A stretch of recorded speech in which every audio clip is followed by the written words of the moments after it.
தமிழகத்தில் 10ஆம் வகுப்பு பொதுத் தேர்வு முடிவுகள் சரியாக 9:30 மணிக்கு வெளியிடப்பட்டிருக்கிறது. மேலும் விவரங்களோடு தற்போது பாரி கார்த்திக் இணைப்பில் இருக்கிறார். அவரிடம் பேசலாம். பாரி கார்த்திக், வணக்கம். ஒவ்வொரு பாடவாரியாக எத்தனை சதவீதம் பேர் தேர்ச்சி பெற்றிருக்காங்க அப்படின்ற முடிவுகளும் தற்போது வெளியாகி கொண்டிருக்கிறது. தேர்ச்சி பெறாத மாணவர்களுக்கு மறுதேர்வு எப்போது நடக்கும் அப்படின்ற டீடைல்ஸ்லாம் வெளியாகி இருக்கா? விவரங்கள். வணக்கம். இன்னும் சற்று நேரத்தில் மறு கூட்டல் மற்றும் மீண்டும் தேர்வானது அறிவிக்கப்படும் என்று எதிர்பார்க்கப்படுகிறது. குறிப்பாக மீண்டும் தேர்விழந்த மாணவர்களுக்கு நாளைய தினம் இந்த அறிவிப்பானது வெளியிடப்படும் என்று எதிர்பார்க்கப்படுகிறது. அதே போல மறு கூட்டலுக்கு விண்ணப்பிக்கும் மாணவர்கள் அதற்கான அறிவிப்பு இன்னும் சற்று நேரத்தில் கல்வி அலுவலகம் சார்பில் வெளியிடப்படும் என்று எதிர்பார்க்கப்படுகிறது. குறிப்பாக இந்த 2024 கல்வியாண்டில் மொத்தமாக 8,94,266 மாணவர்கள் தேர்வு எழுதியிருக்கிறார்கள். அவர்களில் 8,18,743 பேர் கிட்டத்தட்ட தேர்வு எழுதியவர்கள் 91.55% பேர் தேர்ச்சி பெற்றிருக்கிறார்கள். இந்த முறையும் மாணவர்களை விட மாணவிகளே அதிக சதவீதம் தேர்ச்சி பெற்றிருக்கிறார்கள். குறிப்பாக 5.95% அதிக அளவில் மாணவிகள் தேர்ச்சி பெற்றிருக்கிறார்கள். மேலும் தேர்வு எழுதியவர்களே மாணவியர் 4,22,591 பேரும், அதே போல மாணவர்கள் 3,96,152 பேரும் தேர்வாகி இருக்கிறார்கள். மாணவியரை பொறுத்த வரைக்கும் 94.53%, அதே போல மாணவர்கள் 88.58% என தேர்ச்சி அடைந்திருக்கிறார்கள். மாணவர்களை விட இந்த முறையும் மாணவிகளே அதிகமாக வெற்றி பெற்றிருக்கார்கள். அதே போல கிட்டத்தட்ட இவர்களுக்கும் உள்ள வேறுபாடு பார்த்தோமானால் கிட்டத்தட்ட 5.95% மாணவர்களை விட மாணவிகளே அதிகம் தேர்ச்சி பெற்றிருக்கிறார்கள்.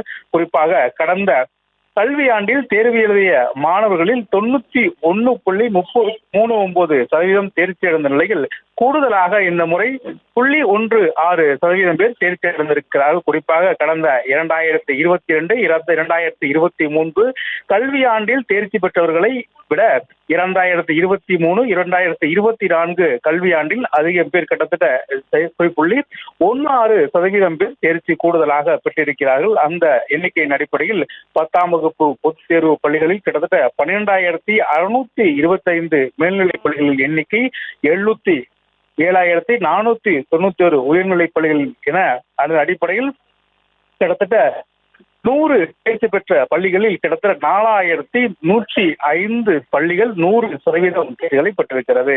100% தேர்ச்சி என்ற அடிப்படையில் கிட்டத்தட்ட 4,105 பள்ளிகள் தமிழகத்தில் 100% தேர்ச்சி என்ற எண்ணிக்கையில், அதே போல 100% தேர்ச்சி பெற்ற அரசு பள்ளிகளில் 1,364 பள்ளிகள், அரசு பள்ளிகளிலே கிட்டத்தட்ட 100% தேர்ச்சி என்பது 1,364 பள்ளிகள் 100% தேர்ச்சி இந்த 2023, 2024 கல்வியாண்டில் அரசு பள்ளிகள் பெற்றிருக்கின்றன. கிட்டத்தட்ட தனியார் பள்ளிகள் 4,105 பள்ளிகள் தேர்வு நடந்தாலும் கூட 100% அரசு பள்ளி என்ற அடிப்படையில் கிட்டத்தட்ட 1,364 பள்ளிகள் 100% தேர்ச்சி மாணவர் மாணவிக்கு பெற்றிருக்கின்றன. அதன் அடிப்படையிலே பார்த்தோம் என்றால் அரசு பள்ளிகள் தமிழகம் இருக்கக்கூடிய அரசு பள்ளிகளுடைய வெற்றி விகிதாச்சாரம் அடிப்படையில் கிட்டத்தட்ட அரசு பள்ளிகளில் மட்டும் 87.90%, அதே போல அரசு உதவி பெறும் பள்ளிகளில் 91.77%,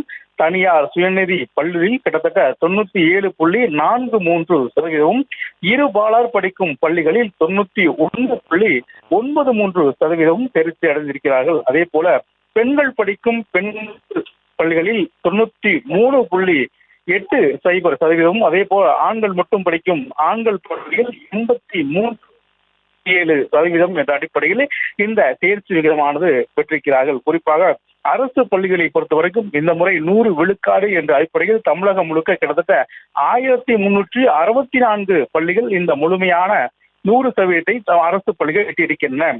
மேலும் பாடவாரியாக தேர்ச்சி விகிதத்தை பார்த்தோம் என்றால் கிட்டத்தட்ட தமிழ் இதர மொழி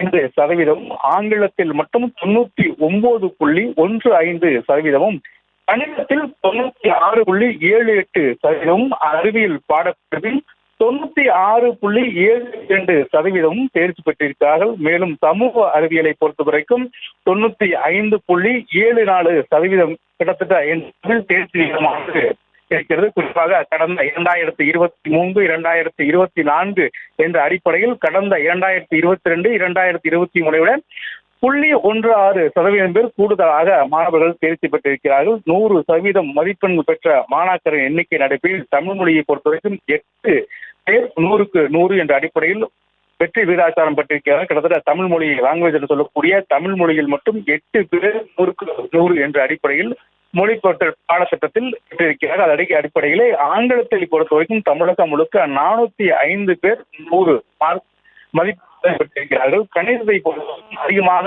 மாணவர்கள் 100க்கு 100 வாங்கும் இந்த கணிதம் பாடத்தில் மட்டும் 20,691 மாணவர்கள் இந்த வருடம் 100 மதிப்பெண்கள் பெற்றிருக்கிறார்கள். மேலும் அறிவியல் பாடத்தை பொறுத்த வரைக்கும் 5,104 மாணவர்கள் 100 மதிப்பெண்கள் பெற்றிருக்கிறார்கள். சமூக அறிவியலை பொறுத்த வரைக்கும் 4,428 மாணவர்கள் இந்த முறை 100க்கு 100 என்ற அடிப்படையில் மதிப்பெண்கள் பெற்றிருக்கிறார்கள். தேர்வு எழுதிய மாற்றுத்திறனாளி மாணவர்கள் என்ற அடிப்படையில் கிட்டத்தட்ட 13,510 பேர் தேர்வு எழுதியிருக்கிறார்கள். அவர்களில் 12,491 பேர் வெற்றி பெற்றிருக்கிறார்கள். குறிப்பாக மாற்றுத்திறனாளி மாணவர்கள் 13,510 பேர் தேர்வு எழுதிய நிலையில் அவர்களில் 12,491 பேர் கிட்டத்தட்ட 92.45% பேர் தேர்ச்சி பெற்றிருக்கிறார்கள். தேர்வு எழுதிய சிறையிலிருந்து தேர்வு எழுதிய மாணவர்களில் கிட்டத்தட்ட 260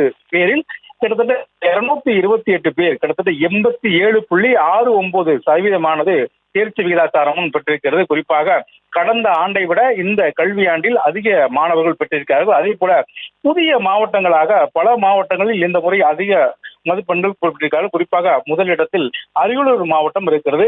அரியலூர் மாவட்டத்தை பொறுத்த வரைக்கும் 97.31% அளவுக்கு தேர்ச்சி விகிதமான பெற்றிருக்கிறார்கள். அரியலூர் தான் முதல் முறையாக இந்த முறை அரியலூர் மாவட்டம் இந்த 10ஆம் வகுப்பில் 97.31%, அதே போல சிவகங்கை 2ஆம் இடத்தில் 97.02%, ராமநாதபுரம் 96.36% என்ற அடிப்படையில் முதல் 3 மாவட்டங்களாக அரியலூர், சிவகங்கை, ராமநாதபுரம் இந்த 3 மாவட்டங்களும் இருக்கின்றன. தங்களுடைய விவரங்களுக்கு நன்றி பாரி கார்த்திக். செய்திகளை உடனுக்குடனும் துல்லியமாகவும் தெரிந்து கொள்ள சப்ஸ்கிரைப் பண்ணுங்க.